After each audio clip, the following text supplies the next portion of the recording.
Welcome back to Pac-Manufactured, a series all about Pac-Man clones. In this episode we're taking a look at Crystal Castles, developed by Atari and released in arcades in 1983. Now I know what you're thinking, it's kind of, mean of me to throw shade at Crystal Castles for being a Pac-Man clone. But, I mean, look at it, right? Like, all the main Pac-Man mechanics are here, basically. You've got to collect a load of pills around a maze and avoid monsters, and you can turn the tides on the monsters by using a power-up. You know, it's all very much the same sort of spiel. It's just the presentation is a little bit different. You've obviously got a force perspective in this one. You have a lot more elevation in it as well, in that you can use lifts to get to areas that are higher up. And you can also jump, which is useful as well. You can, like I say, defeat the monsters by collecting a magic hat, which is not on every single stage.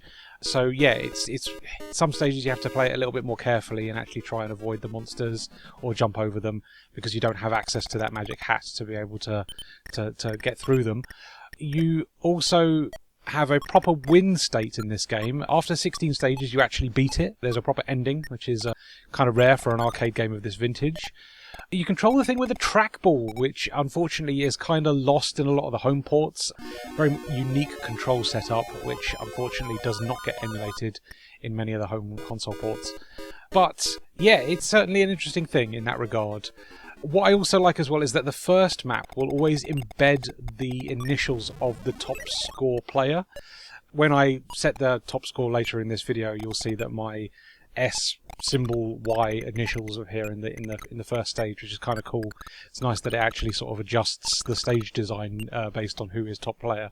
So that's really fun as well. Yeah, Crystal Castles is a banger, I've got to say. Like, it's a really, really fun game. You play as Bentley Bear and you're collecting gems. The other mechanic which is kind of unique to this as well is that the monsters can take the gems from you. You actually get a score bonus if Bentley collects the last gem on the map, which is a really fun little twist on the gameplay, which I really enjoy.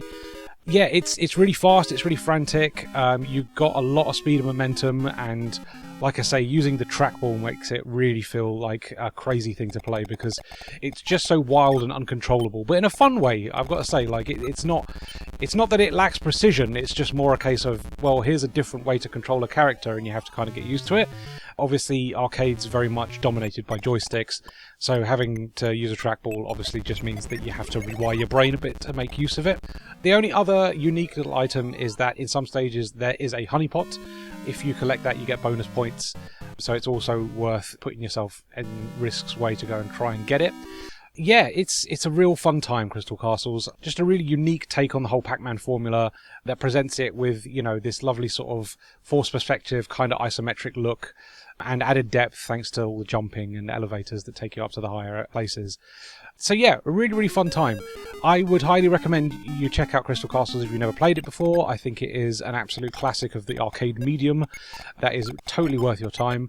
It's also worth mentioning as well that Pac-Man would basically do the Crystal Castles formula in 1987 with the release of Pac-Mania, which is another force perspective kind of isometric Pac-Man game where you can jump.